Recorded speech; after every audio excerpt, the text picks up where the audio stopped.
Hello there, boys and girls. It's George here, MkII Kilo Oscar. Hope you're all well and you're having a good weekend so far. So bit of stuff here for the fans of the 11-meter stuff, myself included. Brings back some fond memories of back in the day when I started off at this carry-on. So to show you this radio here. Now, this is a bit of an oddball. It says Galaxy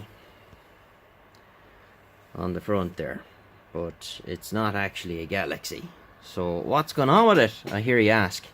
This is, in fact, some people that have been watching my channel quite a long time will probably recognize this. This is a radio I started years ago and never actually finished until today. So I had to get a bit of help with this one from the Jedi Ray down in Carlow.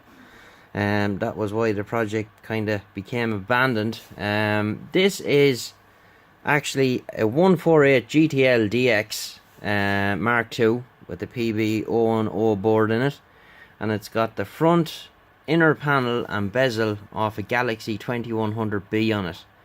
And as you can see, it's got the frequency readout and channel readout and the little push buttons and all that stuff there.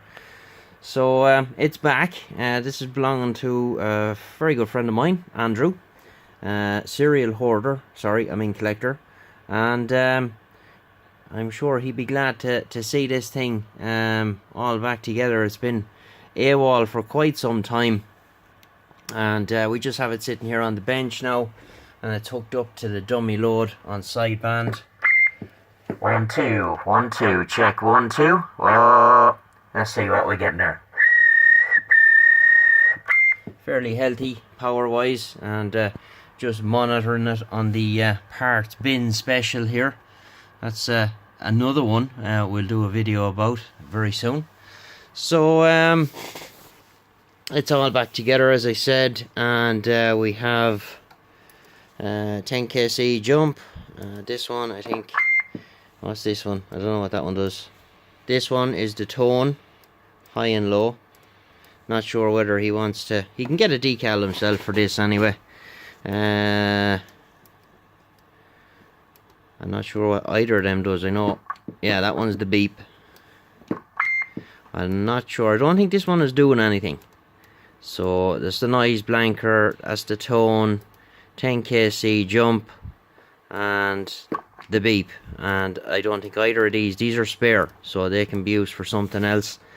Outside of that, that's about the size of it really. This thing is actually one of Andrew's favourite radios. He had this in a truck for a long time, and when it came here it was in quite a very sorry state for itself, and it had 3 massive big holes in the top of the case where someone had one of them slide mounts on it, and rather than unbolt the slide mount, they just ripped it off, and they left big holes, probably about half an inch or so in diameter in the top case. So we kind of christened it bullet holes, and it's been that ever since. So there you are. That is what a 148 GTL-DX hybrid looks like. You've seen my hybrid before, which is a 148 GTL, which is the American one, and that's got the LESCOM board in it. So this thing is the usual. It's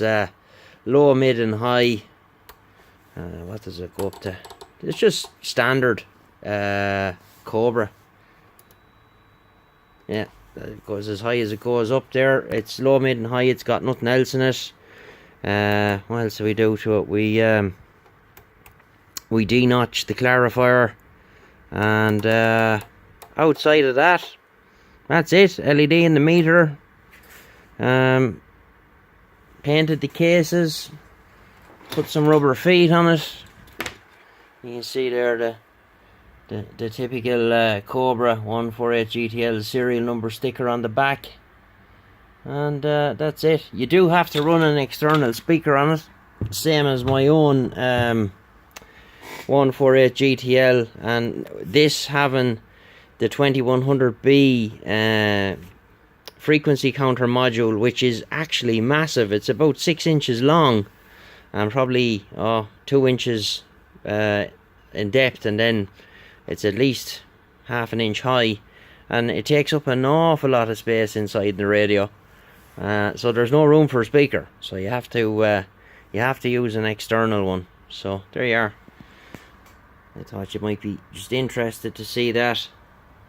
I've never seen one of these done before.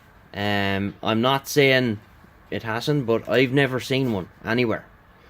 So there you go. Well, not a 148 GTL-DX anyway. I've never seen a hybrid one of those. So there you go, 73, and thanks for watching. And we'll get you again in the next one. This is George, EI7 Kilo Oscar. Bye bye.